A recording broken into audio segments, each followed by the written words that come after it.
กราบแล้วกราบ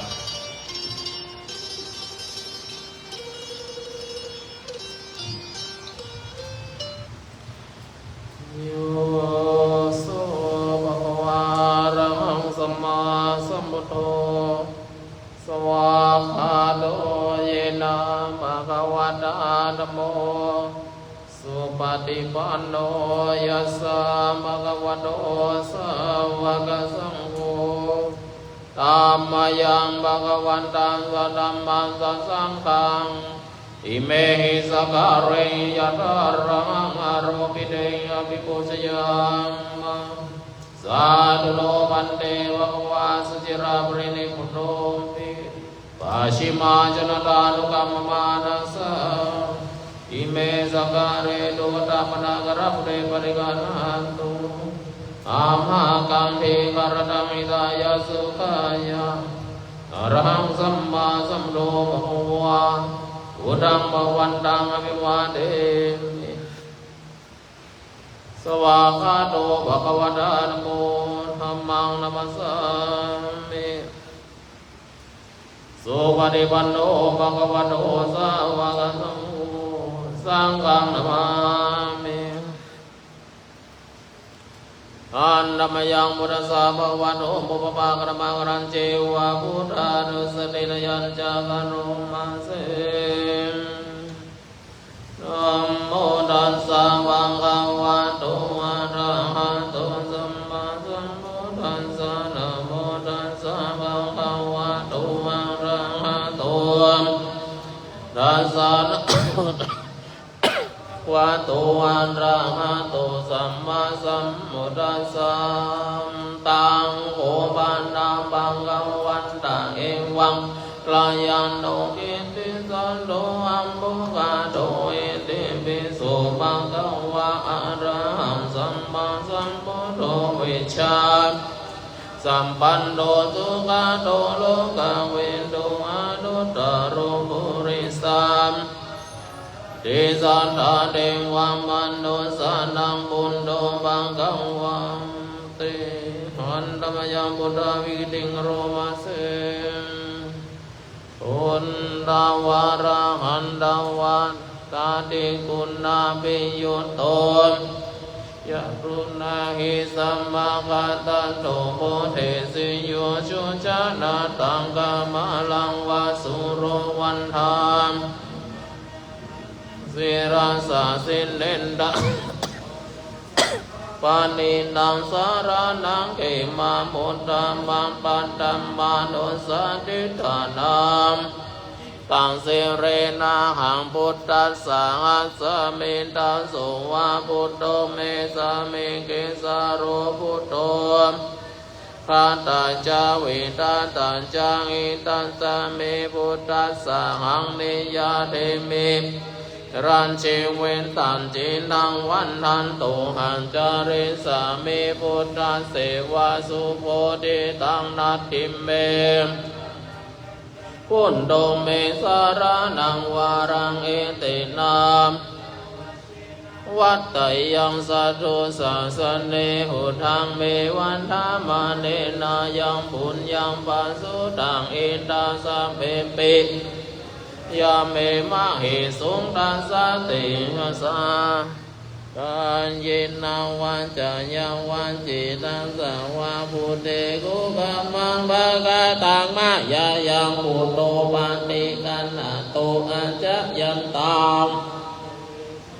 ริตุวะอุตติอันดัมยังธรรมานุสติยังโรมาเสวะคาโตมังกาวาตาธัมโมสันติติโกอากาลิโกเอหิปัสสิโกโอปันนายิโกปัจจตังโกวินโยเอนติหันนมยังธรรมาภิกิติงกโรมาเสวะคาตันตาติคุณาโยกาวาสีนาไสโยโยมาคาปังกาปาริยติ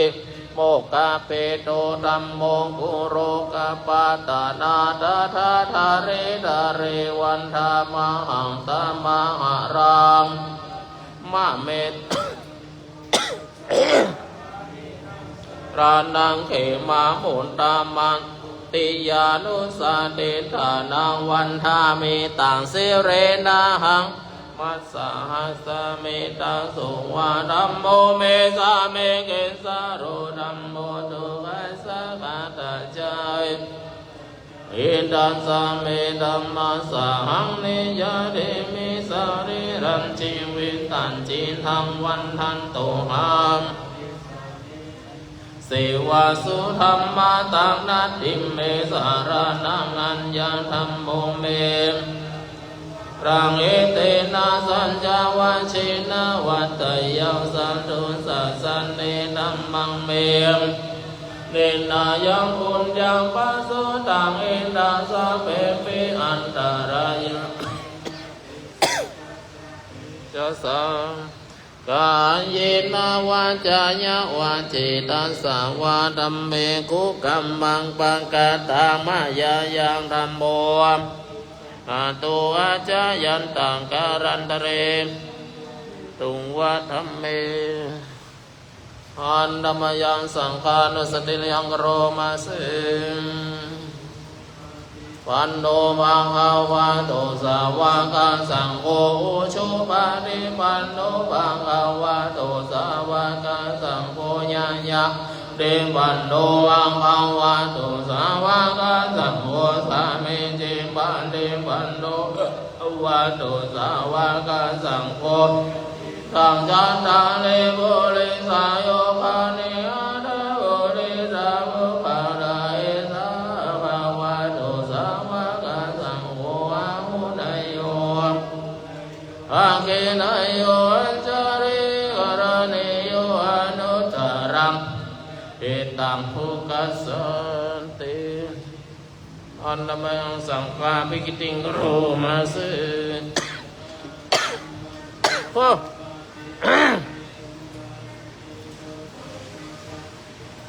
เรียปุกการะสังฆาเสโตศีลาทิตัมมาปะวาราสยะยะจิตโตวันธามหังตมะ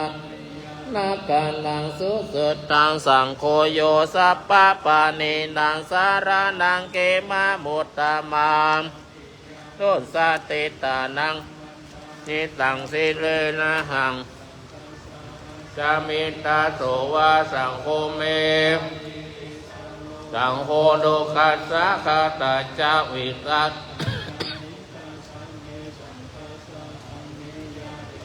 สาริรันจิเวตันจิต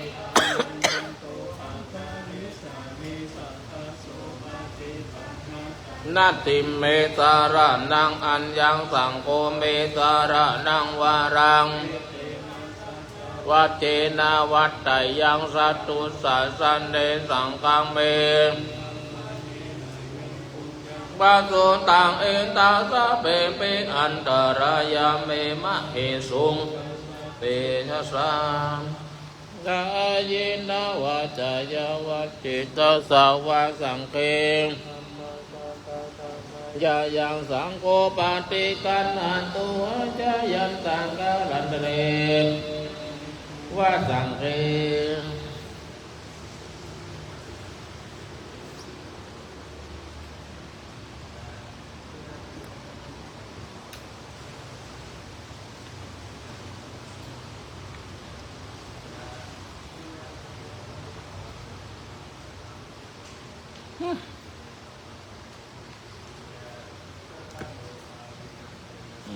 สองแล้วก็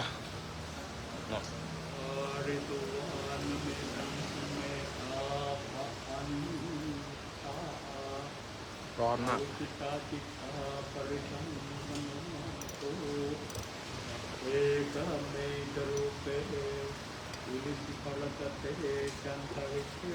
โอ้เน้นใส่ไป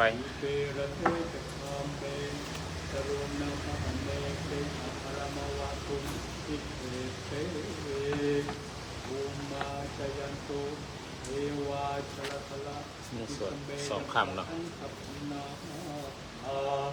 ติทันตาสันติเกยังมณิวารวัจนังอาโวนโหตุนันโตธรรมะสวนาคาโรอายัมอาคัน มะสวะโรอายัมปะตันตาธรรมะสวนาคาโรอายัมปะตันตาสวดสองคำสมันตังจักวาเลสุอันตราบัจจันตุเทวตาสัทธัมมามุนิราชสาสุนันตุสัพพมุขทังนะโมตัสสะภะคะวะโตอะระหะโตสัมมาสัมพุทธัสสะนะโมตัสสะภะคะวะโตอะระหะโตสัมมานะโมตัสสะภะคะวะโตอะระหะโตสัมมาสัมพุทธัสสะพุทธังสรณังกัจฉามิตานังกัจฉามิสังฆังสรณังกัจฉามิทุติยัมปิพุทธังทุติยัมปิธัมมังสรณังกัจฉามิทุติยัมปิสังฆังสรณังกัจฉามิตติยัมปิพุทธังตติยัมปิธัมมังสรณังกัจฉามิตติยัมปิสังฆังจามิสัมพุทเทอัตถะสัจจานวานาสัจจะสังหัสสะเกปัญจสันตังสังหัสสานินัมมังเมตังเตสังฆัมปัญจสังฆัญจตะเลนะอังนามาการานุภาเวนะหันตวะสัมเพอุปาดาเวอเนกาอันตารายาปิวินาสันตุเสสะโตสัมพุทเทปัญจปัญญาสัญจาจันตุวิสหัสสะเกณจะสัทธสันนินัมมะเมเสหะสะหะหังเตสังหัมมันจาสังคัญจาทะเรนะนัมมามิหังนัมมาการานุภาเวนะอันตวะสัพเพอุปันดาเวอเนกาอันตารายาปิวินาสันตุสัตโตสัมบุญเตนะวุฒาราสเตอัตตาจันตาริสัสหัสสะเกวิสันติสัตตาสหัสสะนินัมมามิเตสังรัมมันจะสังกัญจะนัมมาการานุภาเวนะหันตวะสัพเพอุปันนเวอเนกาตารายาปิวินาสันตุอาเสสะโตปันนิตานาโตปัฏฐายาสัพพารามิโยทัสสะอุปปารามิโยทัสสะปรมัตถปรามิโยปัญจอาปาริจเกติโสจาริยามเวคัมปังวังกันติงชาติงอาภินิกามานังปันธานาจาริยามเกมาราเวนจายังสัพพัญญุตตายานาปฏิเวทางนาวะราธรรมเมติสัมเพปิเมอาวาชิตวเวสาลิยาติสุปการันตริสุติยามารติงปริตังการุณโตวายาสมานันตาเตโรวิยาอุปันตาเปตวโกติสัตตะเสสุจักกวะเรสุเทวตายาสานัมติกันหันติยัญจเวสานิยัมปุเรโรกามนุสาตุมปิงกาสัมปุตันติวิธรรมพยังกิมปะมันหาเปเสบริตังตามนัมมะเอญานิตาปุตานิอุมมานิวายานิวะอันตะลิเกเอวะมุตตะ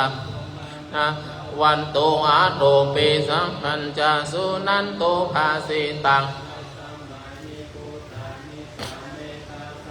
เมตังการุตามานสิญาปัญจญาติวาจารัตโตจาหารันติเยปาติงตันสามาหิเนรังกันตังปามาตายังกินเจวิตังหิทาวาหุรังวามยังรันตานังปานิตังนาโนสมังอัตติตาตาคเตนังพุนเตรันตานังปานิตังเอเตนะสัจเจนะสุวัตติโหนโต วิรังกังอัมมาตังปานิตังมุนีสัมมังอิเตนะธัมเมนะปัจจิอิเยหิสัมปิธัมเมนะตานังปานิตังเอเตนะสันเตนะวัดเดโอนโดยัมปุตตะเสโนปะเลวันนายิงโตยิงยามาติมานันตาเรกัญญามาโหสามาเนนาเตนะสัมโมดาเวจเตอิตัมเป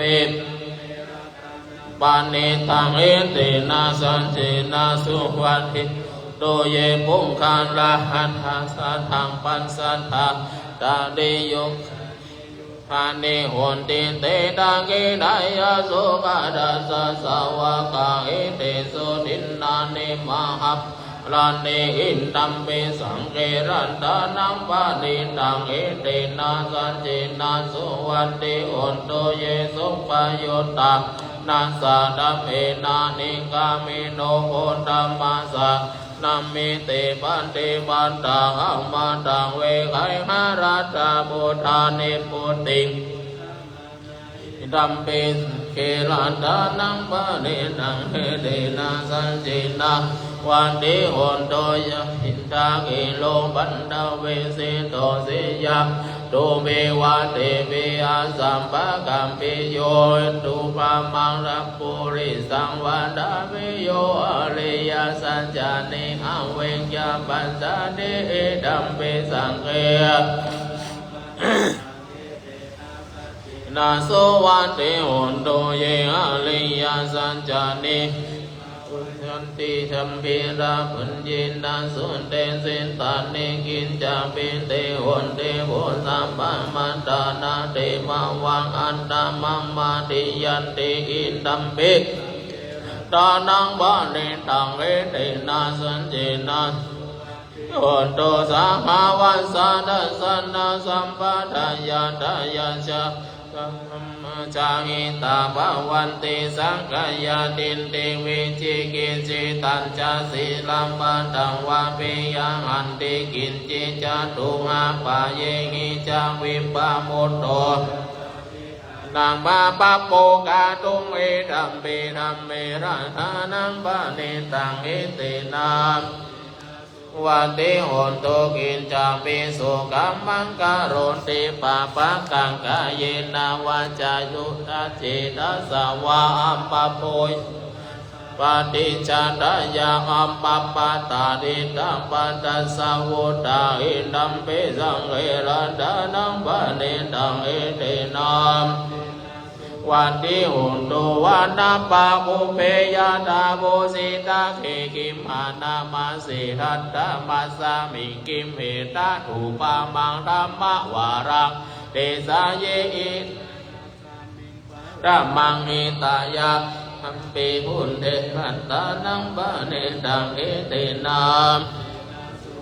ติโหนโตอโรวารัญโยวาระโรวาระหะโรวาโนตาโรธัมมาวารังอเตสาเยอินัมปิบุญเตระดานังปะเนตังเอเตนะวันติโหนโตหินังบูลานังนาวังนันเตสัมมาวังวิรัญจะตายาติเกมวัสสามิเตกินามิจาเวรุนิสันทานิมาติตินายาดายัมปติโพยดัมเปนิตังเอเตนะสัจเจนะสุวันติโหนโตยานิดาโหตานิสัมมากันตานิอุมมานิวัตวันดาเลเกนะหาหาดังเทวามนุสาปุจิตังบุญตังนามาสมาวันติโหนโตยานิดาโหตานิสัมมากันตานิอุมมานิวายานิวันดาเลเกนะหาหาดังเทวาสาปุจิตังธรรมังสุวันติโหนโตยานิดาโหตานิสัมมากันตานิอุมมานิวายานิวะตาลิเกนะตังตังเทวามนุสาปุจิตังสังฆัง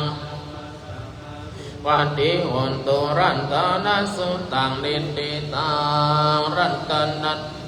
อะระหังสัมมาสัมพุทโธโลกานังอนุกัมปะโกเวนยานังปะโมเทตาสันติมังคาโกสวากาโตอุตตโมธัมโมโลกานังนิโกจตุกัสสะมาธัมมาจาริโนปาลาโกสุปฏิปันโนมา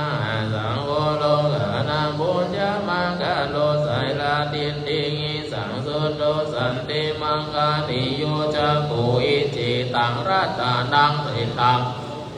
รานามุตตามังวาเรขังกานาเรรานังยานาราดักขมังจัสสะสุกังปะภาสิติอัตตะโพวัตโนนุโทโชตานังสันติสุขิปติติโตทิสาโล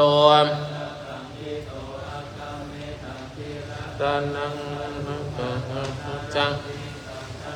กัตตัวนาปันเทสัสสะทายาเทสินาอุตตะดาวนิติปัญญาติกาลยาสะดินติยาปะกุมปะเนธัมมานุญญังวะลันตัสสะรัตถะนัง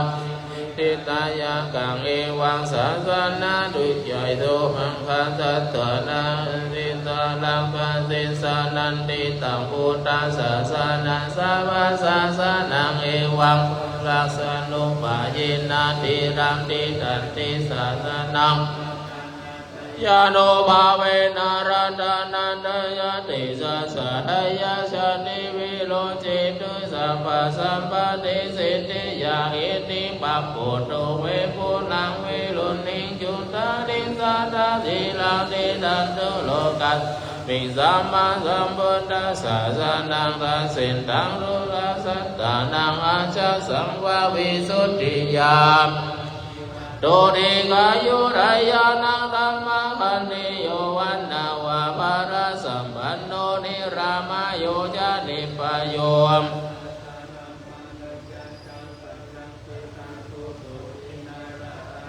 กยาปภาเวนะวุติยาสัสมิจันตุทายานังรัตถะปะนินังสัพพสิทธิสัตตติราชยามันตุจัตยานังวุติสันตินิรันตรัง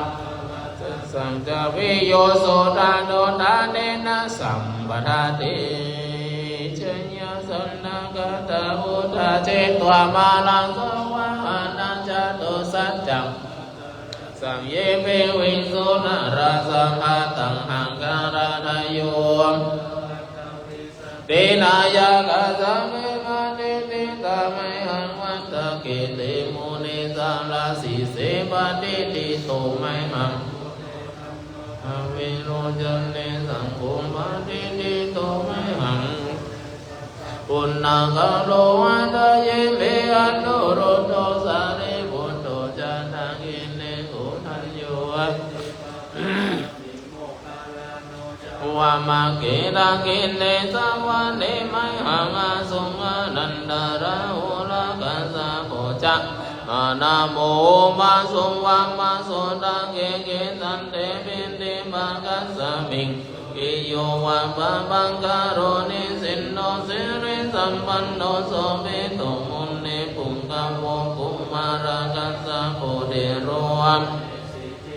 วาตากุโสไมหังวาตันเนนิจัมปะเดตาสิกุณาคันโลกุณโนอังโกริมาโลจัก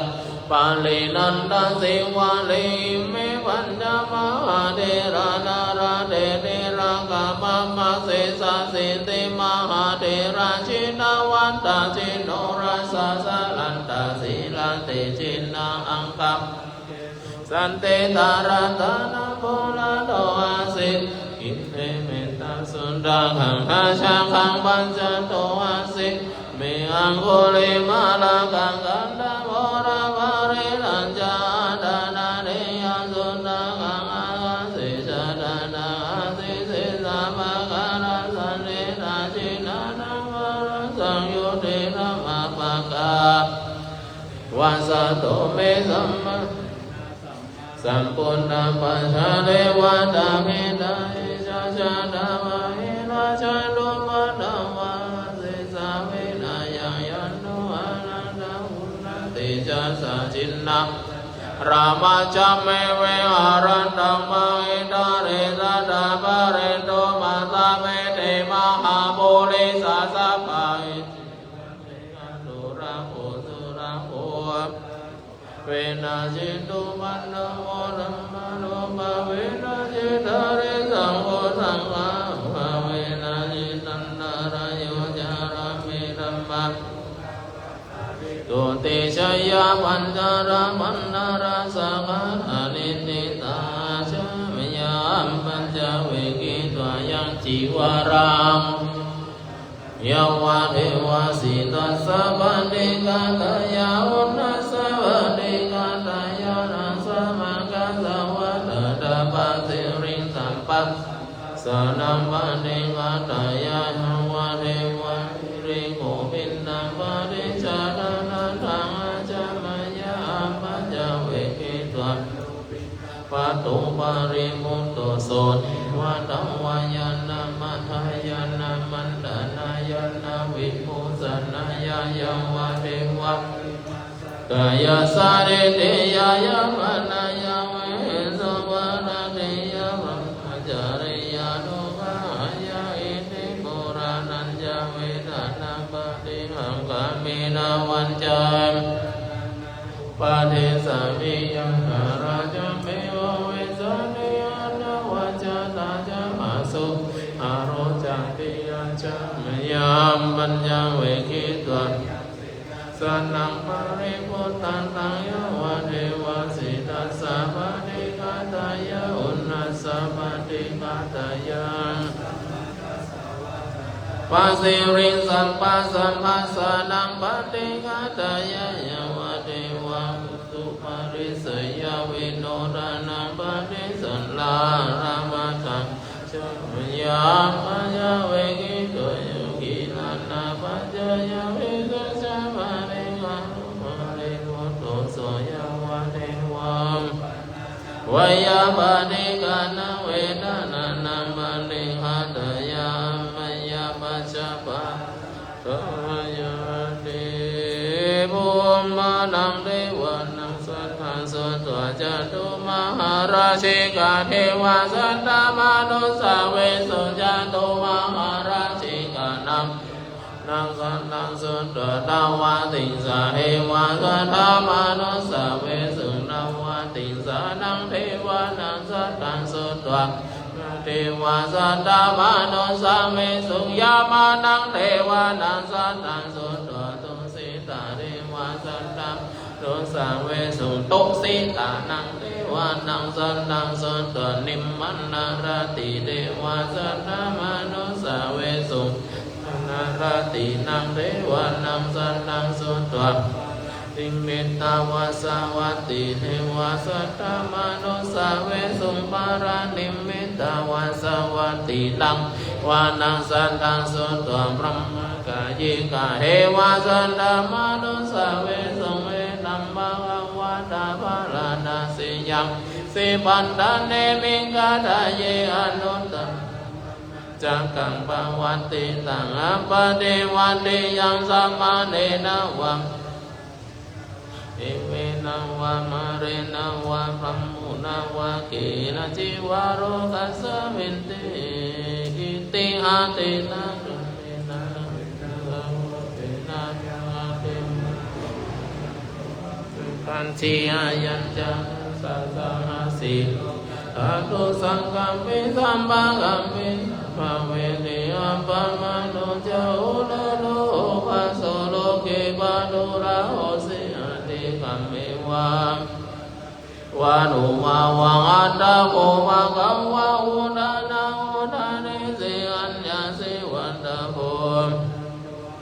สิวันตะโพโกรัญยุติอิติตังอายัสสะมะโตโกรัญญัสสัญญาโกรัญโยนะเววะนะมังโหสิติ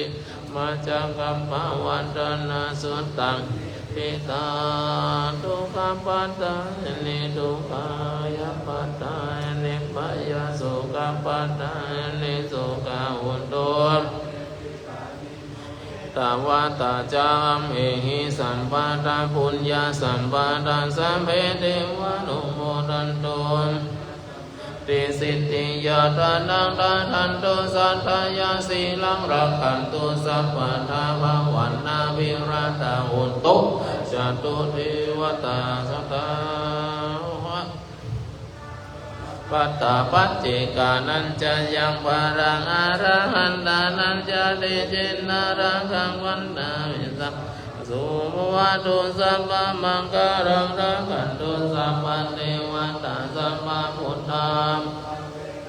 อาสวัสดีมาวันตุเตมาวันตุสัพพะมังคารังรักขันตุสัพพะเทวตาสัพพะสุภาเวนัสสันตาสุติมาวันตุเตมาวันตุสัพพะมังคารังรักขันตุสัพพะเทวตาสัมภาสังฆานุภาเวนัสสันตาสุติวันตุเต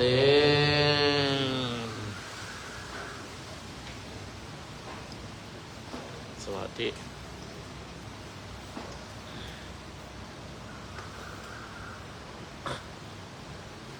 เฮ้ยเหนื่อยชีวิตนี้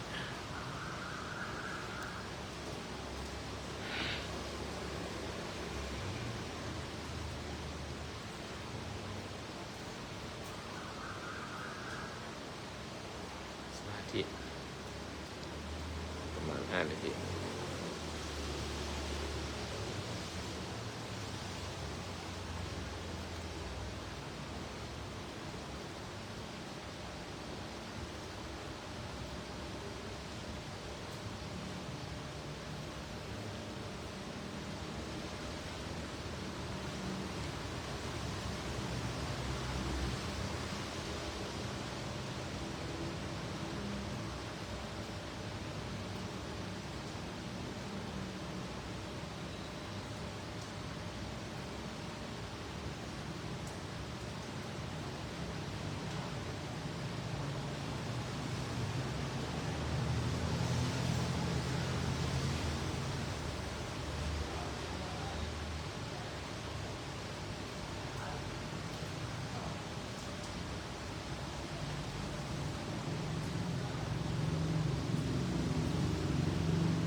สมควรแก่เวลา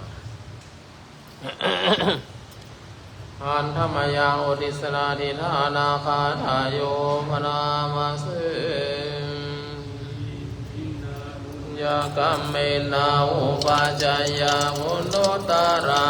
จาริโยปาการัญจามาตาปิตายาตกาสุริโยจันทิมาราชาม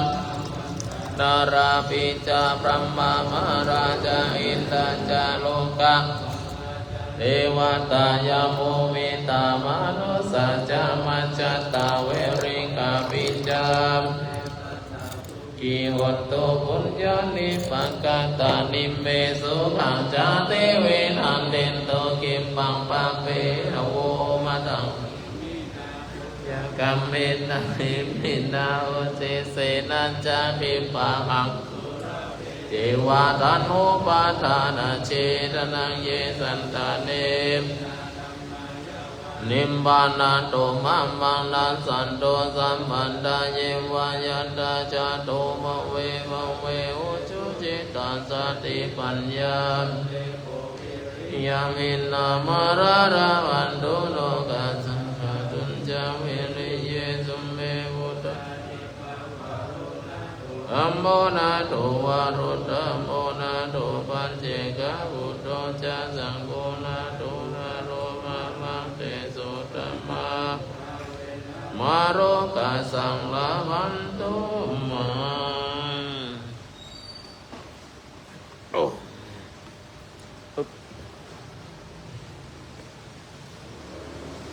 นะโมตัสสะภะคะวะโตอะระหะโตสัมมาสัมพุทธัสสะนะโมตัสสะภะคะวะโตอะระหะโต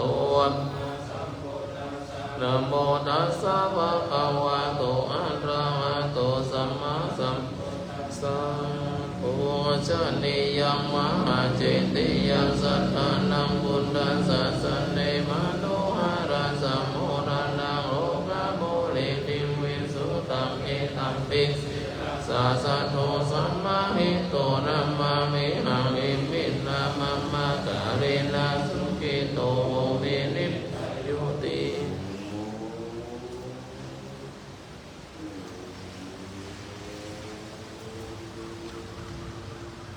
วันตาวิพันเตสัพพังอปาราทังกัมมาธัมเมปันเตมยากตังปุญญาสามินานุโมทิตาปัสสามินาตังปุญญาสาตังสาธุสาธุอนุทานวันตามิพุทธังสัมปังเมวะนุสังฆามาธัมเมปันเตวันตามิธัมมังสัมปังเมวะนุสังฆามาธัมเมปันเตวันตามิสัมปังสังฆามาธัมเมปันเตวันตามิกโรปัชฌาชาเยสัมปังเมวะนุสังฆามาปันเตวันตามิกัมมัฏฐานังสัพพังเมวะโตสังฆามาธัมเมวันเตวันตามิปิปันดาสิมายาสัพพังเมวะโตสังฆามาธัมเมวันเตวันตามิยังสัพพังสัพพะทาเนสุปันเตติตาสะเรระธาตุฮาโรปัสสะการังสัทธานาคาโรเกเรวะโลเกบรมมาโลเกจัมโพธิเปรังกาธิเปสาริระธาตุโยอะระหันตธาตุโยเจติยังหันตกุติจตุราสิติสาสิธัมมะพันเตเจติยังหังวันทามิสัพพะสุ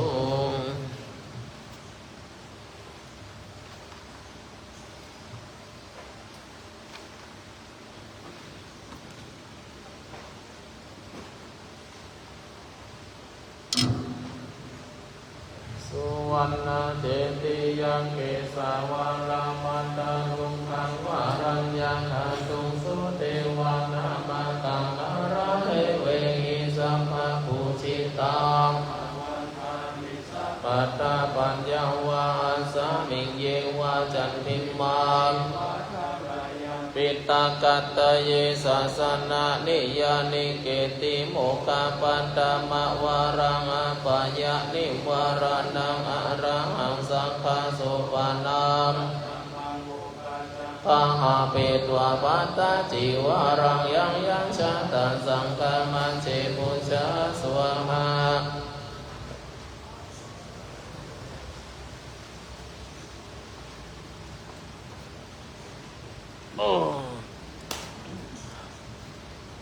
มีความสุขความเจริญอยู่ร่มเย็นเป็นสุขวันการทุกท่านทุกตนทุกองค์ทุกรูปทุกคนด้วยเถิดเจ้าก็มาทั้งวัน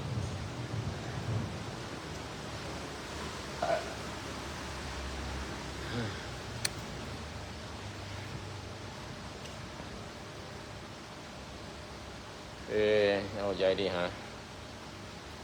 เน้นอะไรอย่างมาเนี่ย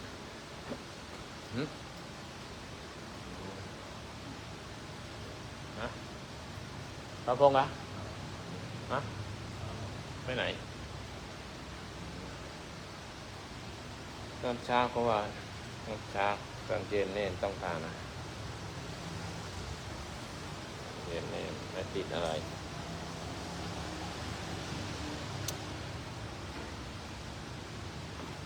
ไปมาชั่วคราวเนี่ย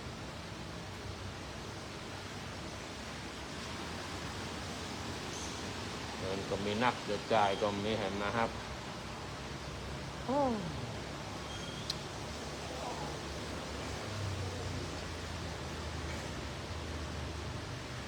จะจ่ายทุกอาทิตย์จะเน้นนะต้องมาพร้อมกันหมดให้จะให้สักคนฟัน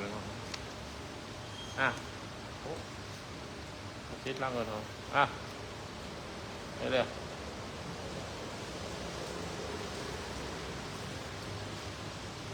ว่า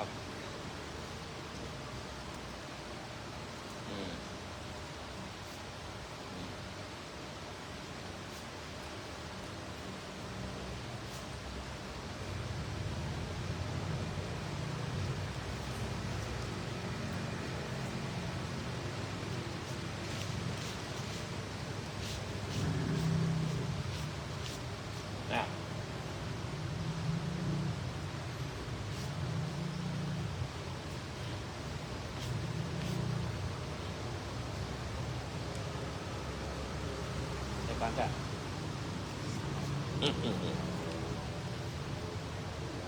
จ้ะเนี่ยมาทั้งเช้าทั้งเย็นทุกวันแล้วมาก่อนอาจารย์ด้วยนะอาจารย์ยังมาสายแต่ก็มาทันเวลาตอนเช้าตี 5:15เนี่ยต้องมาตี 5:05ตอนเย็น6:15ต้องมา6:05ที่นี่ใช่ว่า7:00เลยจะมา6:30กว่าเลยมาเป็นเช้าหน่อยได้ให้หมด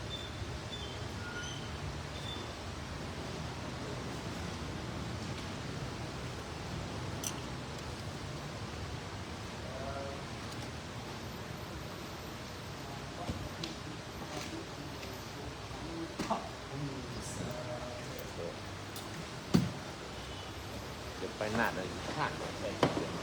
จะไปอยู่ไปละไปเจ้าลงประมาณ5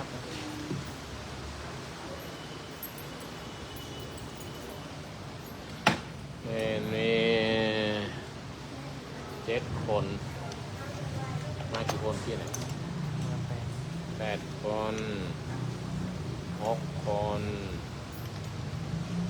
16แล้ว39นี่เสร็จเลยปักเลยถ้าลมเอาลงไปกันแล้วเนี่ยกัน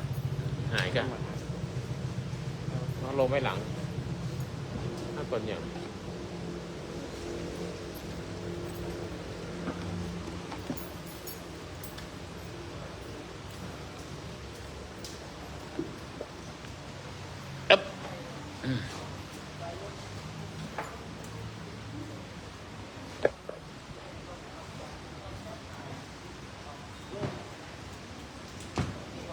ก้มเนี่ยแก้มเนี่ยโอ้อะไรของเขาเนี่ยดอกดาวเรืองฮาโย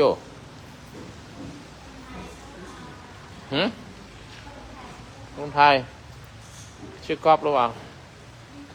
อ๋อดีแล้วจะได้วิ่งป่าลาบวิ่งไม่ใช่ชื่อกอบนะนี่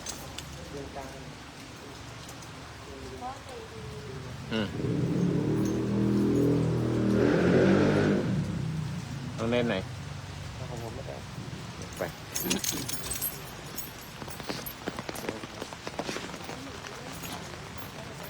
ตามหัวกูขอโทษครับอยากข้ามคืนวัดโลกโมเลบอกมารถข้าวหอมนี่มันอย่ามาเข้าสักเกลือหูหนันนี่มันไปแล้วกัน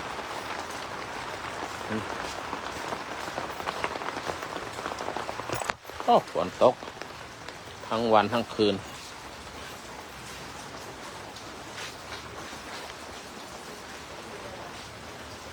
เกาะน้ำไปไว้หมดจะนานไหนนานไปยังเชนเดอะคาร์ทูเด็ดดิสคาร์ทูเนียเดอะคาร์เด็ดคาร์เนี่ยเอารถคันนี้ไปใกล้ๆนะกุญแจไปไหนกุญแจรถย้ายรถนี่ไปไว้ตรงนั้นไปตรงที่ใกล้ๆรถขาวนะ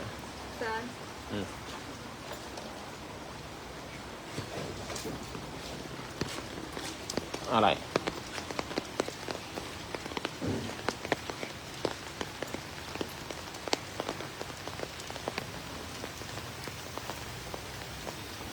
ใครมีที่กรวดน้ำเชิญมากรวดน้ำกันฝนตกชุ่มฉ่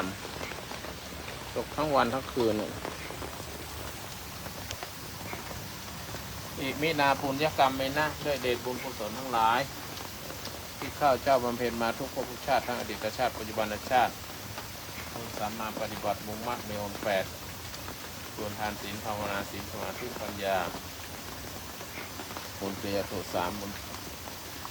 นี่คุณบารมีบุญบารมีทั้ง30ทัศทานศีลภาวนาศีลสมาธิปัญญาสามารถปฏิบัติบุญมรรคในองค์8ในบุญบารมี30ทัศบุญบุญทานบุญทั้งหลายทั้งปวงขอพวกบนรวมกันเป็นวัดเป็นเดชะพร้อมปัจจัยหนุนทำเชียวขอข้าพเจ้าได้เข้าถึงธรรมสูงยิ่งไปขออาสวะกิเลสทั้งหลายหมดไปจากข้าพเจ้าขอท่านทั้งหลายได้เข้าถึงธรรมของพระพุทธเจ้าสูงยิ่งไปโดยที่พระหาผู้มีการรับผลพ่อเกิดไม่เกิดที่ทรงลงมาเกิดของรับผลสนที่พระหาเจ้ากรรมในเวรทั้งหลายผู้หญิงก็ตามผู้ชายก็ตามขอรับผลสนพระเจ้าพระเดชพระมหาก็ตามเจ้าคุณก็ตามรับผลสนในพระเจ้าขอรับผลสนขอที่สมุทรสงสารหาทุกท่านทุกตนพระองค์รับผลสนแต่ที่สมุทรสงสารไปถึงผู้มีการคุณนั่นก็คือที่ตัวเราส่งไปถึงญาติที่ล่วงลับไปแล้วนะชื่อเองนะถ้าครูญาติที่ล่วงลับไปแล้วนะญาติของท่านพ่อของท่านพ่อของท่านพ่อของท่านพ่อของท่านพ่อของท่านพ่อของท่านพ่อโยมบิดามารดาพ่อแม่ของข้าพเจ้าขอสุขสวัสดิ์จัดฟ้าญาติที่ยังมีชีวิตอยู่ชื่อเองขอมีแต่ความสุขความเจริญมีเงินทองให้บุญปันจะเลือกจันทราจะเลือกสุวรรณจะเลือกกรจะเลือกมุสีจะเลือกจันจะเลือกมีความสุขความเจริญก็ถึงทำสูงนี้ไปเป็นเกินทองร่ำรวยครูบาอาจารย์ทั้งหลายผู้มีประกาศคุณทั้งหลายเทวดาทั้งหลายพระอุปชาครูมันธรรมประยุกต์ครูวิรุณนามโกวิเจ้าสิ้นสิ่งโลภในตีแก้วยานัสามไม่บุษบันลีลานุษแก่สมิตรราพมเจ้าน้องพ่อเจ้ารอเจริญรอยแม่อุที่ก่อนให้แม่เจริญเจริญพันธ์การนุ่งเรืองมันจะรอดทางอ่อนสอนสีจันทร์ได้ครูบาอาจารย์ก่อนเลยมาเจ้ารอเชียงใหม่มาจากประเทศอินเดียที่เรียนเบียร์โทเบียขอรักสงสนที่รองรับและสุขสงสนยันเกินฟ้าที่มีขึ้นอยู่ในต่อสุขเจริญคนที่นาอดีตเจ้าวัดพระสุทรงสำเร็จตัวเจ้าพระเนรโลกเรียนในอดีตขอรักสงสนเจ ที่สมุทรสาครไม่ถึงยังเทวดาโลกเลยพ่อปู่ขาวพญานาคราชยาสีวิสีขาวที่คุมพันเพื่อสุวรรณปุริสีตรงนั้นก็นับราชรักองค์ที่สนที่สมบูรณ์สอนทุกท่านทุกตนองค์พระรักของสอนที่สมบูรณ์สอนถึงเทวดารักษาพระประธานพระลงเลยเทวดารักษาพระบุตรลูกตัววัดลงเลยพระสงฆ์สอนกุมารละกายลงพุทธวดลงพุดูลงพุทธองลงพุบุญสอนในบนไปในที่สุดก่อนใดนิพพานทุกขเทวดากษัตริย์พระพุทธเทวดาภูมิเทวดาจตุมหาราชิกาเทวดาอวติสาเทวดาเทวดายามาเทวดาตุสิกาเทวดานิมานติเทวดาพระนิมิตโสตติเทวดารักษาสอนพ่อครูภูมิก็มีส่วนในบุญข้าพเจ้าพระพรหมทุกรูปทุกชั้นรูปพระพรหมทุกชั้นรักษาสอนโดยเถิดบุญกุศลความมีส่วนบุญของข้าพเจ้าและขอบุญกุศลของข้าพเจ้าได้ที่ทุกคนต้องหาทุกท่านทุกคนก็ถึงเจ้าวัดสุขของเราแล้วเจ้าที่หาเทวดาที่หาผู้ที่สร้างโลกในพยามงลายหาราชเจ้าผิวพวกราชเจ้าคุณนางมุงแก้วในกิจพระนางเจ้าพระมาดีในที่นี้เราดีเจ้าตัวมาเราเจ้าทุกเจ้านำพัดทั้งสองสนที่หาพิเศษไปถึงขอร่ำรวยมาโชคดีโชคดีที่ทำเงินดีพวกที่ส่งสนไปถึงถวายเป็นราชสนล้นเกล้ารัชกาลที่9ขององค์ท่านเสร็จทรงสวรรค์ตาลายสมุนีไปถวายเป็นราชสนล้นเกล้ารัชกาลที่10พระราชินีพันปีหลวงพระเชษฐาพระกินีพระบรมวงศาวงศ์ทุกพระองค์ขอทรงพระเจริญเป็นร่มโพธิ์ร่มไทรสมบูรณ์จบนานเท่านานขอถวายพระราชสมเด็จเจ้าว่าหญิงพระเจ้าพิมพาขอพระองค์พาทรงหายจากพระประชวรขอเป็นบุญถวายเป็นพระกุศลสมเด็จพระสังฆราชมหาเถรสมาคมทุกรูปพระสังฆาธิการทุกระดับชั้นที่สุด2 ในโทราชจักรนอกราชจักรขอรับสมุทรสนมีทศทุกคนเดินในธรรมสูงยิ่งไปขอเป็นบุญเป็นกุศลถึงนายกรัฐมนตรีคณะข้าราชการผู้บริหารประเทศผู้บริหารนิติบัญญัติตุลาการข้าราชการทุกหมู่เหล่ากระทรวงทบวงกรมกองแพทย์หมอพยาบาลครูบาอาจารย์ทั้งหลาย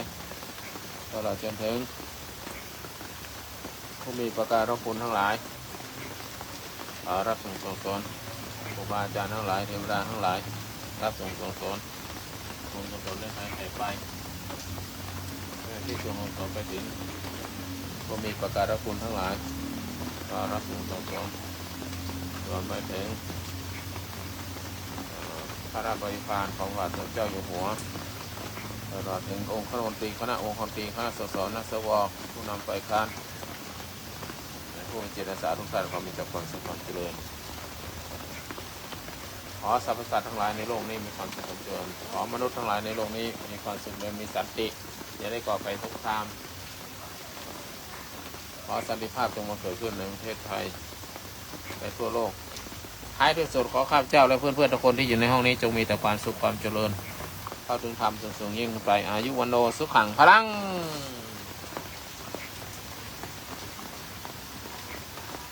จะไปซื้อหม้อนี่ไม่ได้ซื้อสักทีลืมทุกครั้งเดี๋ยวถังอยากได้ถังมาใส่ปลูกต้นไม้ถังแดง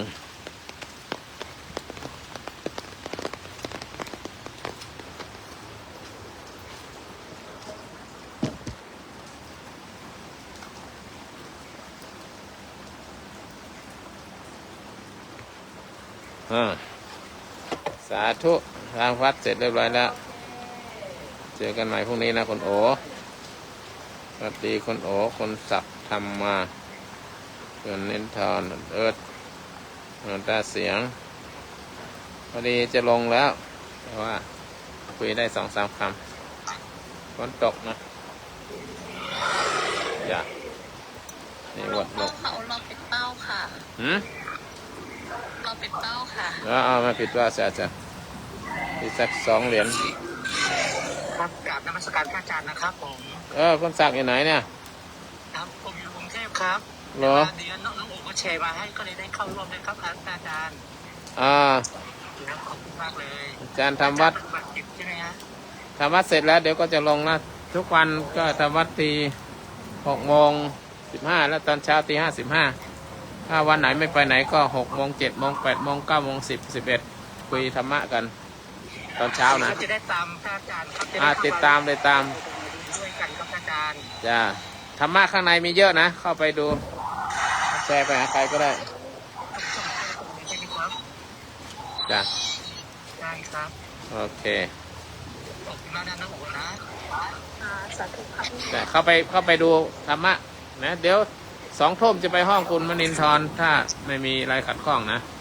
ก็ไปฟังได้คืนนี้2 ทุ่มกว่า แชร์ให้เธอที่ จ้ะ